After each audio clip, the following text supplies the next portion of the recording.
So welcome back. Now we're going to talk just a little bit about attitudes of business during the 1800s. That'll include kind of a more of a general history piece, and then we'll also start talking about the Populists. So, during the 1800s,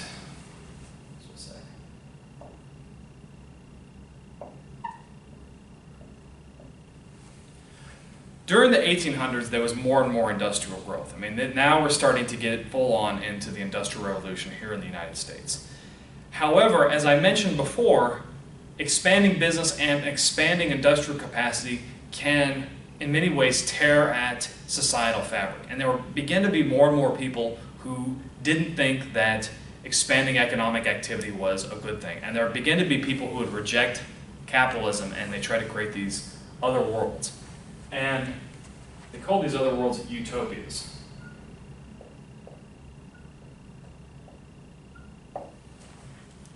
And a utopia is basically an idealized community living kind of an idyllic lifestyle where they essentially reject society and they reject industrialization. This is a great example of social anarchy that I mentioned in my ontological videos. So, two famous utopias that exist in the US were New Harmony and the Oneida community. And of course, these communes generally fail.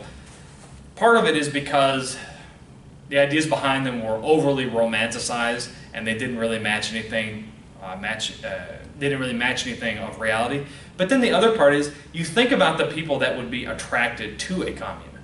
A lot of them were kind of lazy. These are people that thought capitalism was bad because it made them work. They thought that they could go to these utopias, not do anything, and everybody would get the same share no matter what. Of course, once you actually get into the communes, you have people stealing more grain than they're entitled to, all sorts of things. They all wind up hating each other in the long run.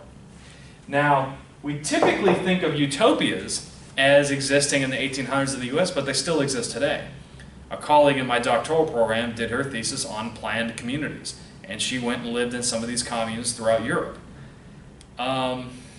I mean, what she told me is that they didn't have electricity, they didn't have running water, kids weren't going to school, a lot of bad hygiene. She didn't really care for it. But they were proud of themselves in this planned community that they had rejected capitalism and they had carved their own path. It was certainly different than anything most of us in ordinary society would recognize. Now, I mentioned previously that populism is kind of this recurring spectacle that has existed since biblical times, where people at the bottom of the social and economic hierarchy feel disenfranchised by those at the top, and they try to take back some of that power. However, we also had a populist party here in the United States.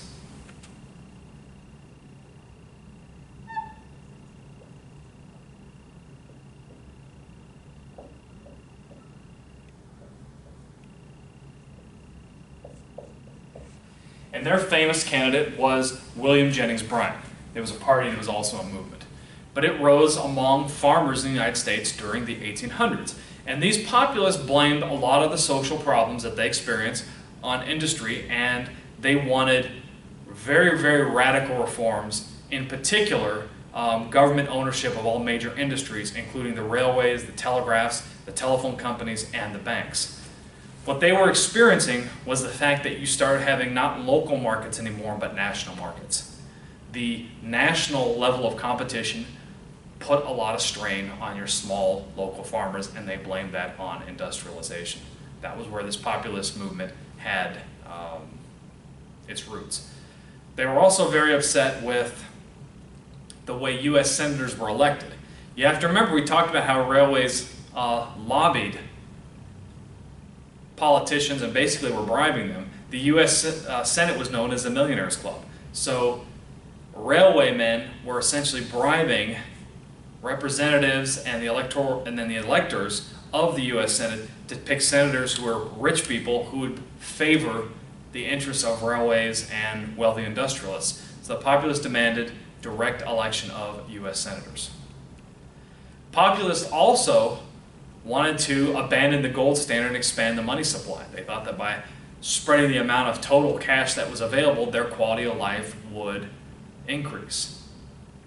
And it was a movement that did enjoy some success. They elected a lot of state and local officials, but again, that movement kind of petered out when William Jennings Bryan was defeated.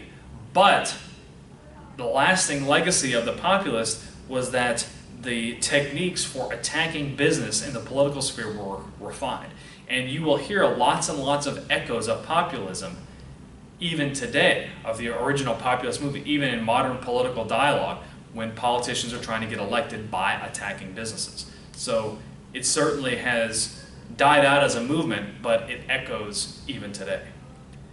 In our next video, we will start talking about early 1900s political movements, although they also kind of start in the 1800s. Namely, we will talk about progressivists, socialists, and communists. I'll see you then.